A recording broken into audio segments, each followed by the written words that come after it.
Non, vraiment, j'en avais pas parlé la semaine dernière, mais bordel, qu'est-ce que c'est naze. Regardez pas en bas. Accroche-toi! Il faut continuer. Oh mon Dieu! Tenez bon! Je prendrai soin de vous deux jusqu'à mon dernier souffle.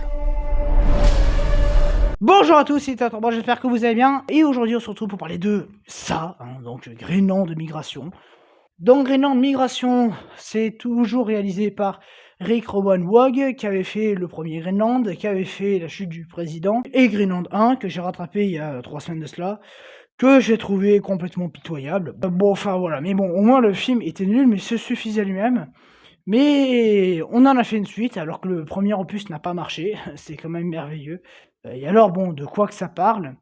Donc on suit toujours la famille de Gerard Butler qui est dans un bunker au Groenland. Cette famille donc, en fait, bon apparemment la vie dans les bunkers c'est difficile machin et en fait le seul endroit où ils pourraient, s'abriter c'est sur le lieu du cratère. Donc ils pourraient s'abriter là, puisqu'apparemment on pourrait y revivre. Alors bon, tu sais pas comment ils le savent en fait, parce que personne n'y est jamais allé. Et donc la petite famille décide d'aller là, et ils vont donc devoir affronter le monde. Et alors ce qui est magique, c'est que le film, bon, en plus de contredire le premier opus qui était déjà pas top, hein, mais bon, enfin, comme toute suite de merde, contredire le précédent opus, c'est devenu un cadre, hein.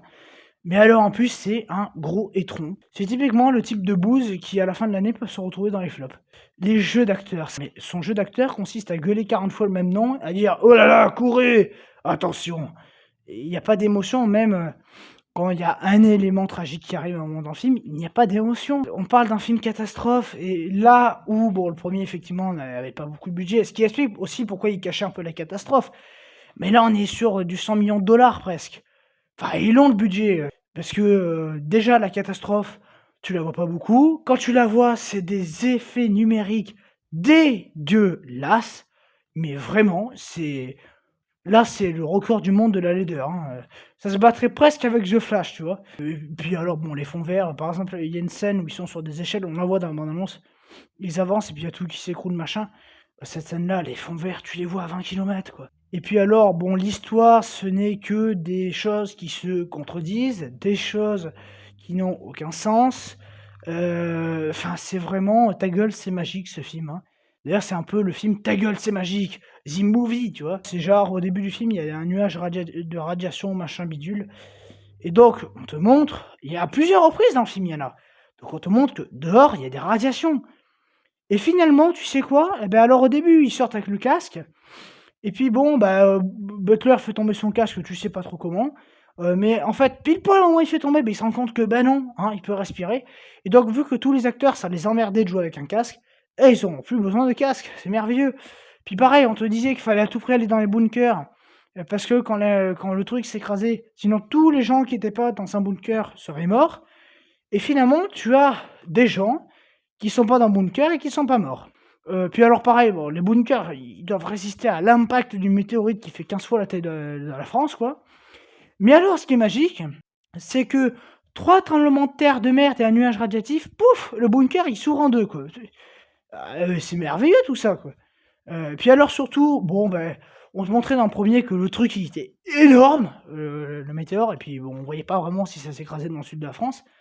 Mais en tout cas, on voyait vraiment qu'il était énorme. Là maintenant, alors, on apprend que le lieu d'impact, c'était le sud de la France. Par chance, bon, il n'y a pas la mer qui s'est engouffrée là-dedans ou je sais pas quoi. Et puis alors surtout, l'impact, il est moins gros.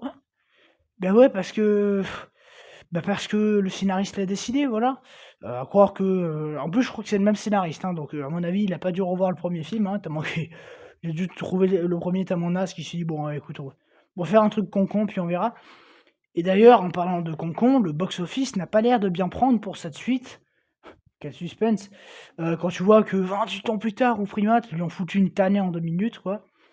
Bon, enfin, on verra tout ça, hein, évidemment, on suivra tout ça, mais ça peut finir dans les flops de l'année, déjà en termes qualitatifs et puis les flops financiers. Voilà, même en termes de catastrophe, hein. Comme j'ai dit, bah, tu as pas vraiment pour ton argent. Le film, c'est quand même vraiment de la débilité, c'est un peu le cliché du film catastrophe. En fait, c'est ça, c'est un film déjà que tu as déjà vu 40 fois, les twists, les machins, les trucs. Tu te fais chier, ça dure que 1 h 40. T'as l'impression que ça en fait 3 heures, vraiment. Et puis alors bordel, il y a rien, c'est plat comme pas possible.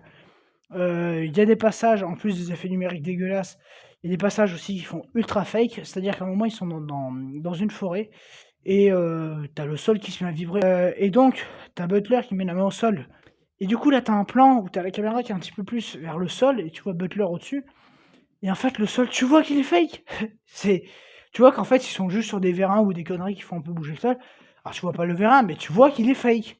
Alors pareil, il y a des météorites qui leur tombent sur la gueule et ce qu'il dit, c'est accrochez-vous. Donc tu le vois, il s'accroche à un arbre. Et tu te dis, bon, bah, déjà, si les météorites te tombent sur la gueule, que tu sois accroché ou pas, bah, tu te la prends plein de poids. Et puis bon, bah, quand elle passe au-dessus de l'arbre, s'il y a fout le feu à l'arbre, tu crames avec, connard. Hein. Donc il y a un twist, les 10 dernières minutes, c'est encore plus naze que tout le film. Enfin, c'est des twists, mais qui n'ont aucun putain de sens. Sur twists qui n'ont aucun putain de sens.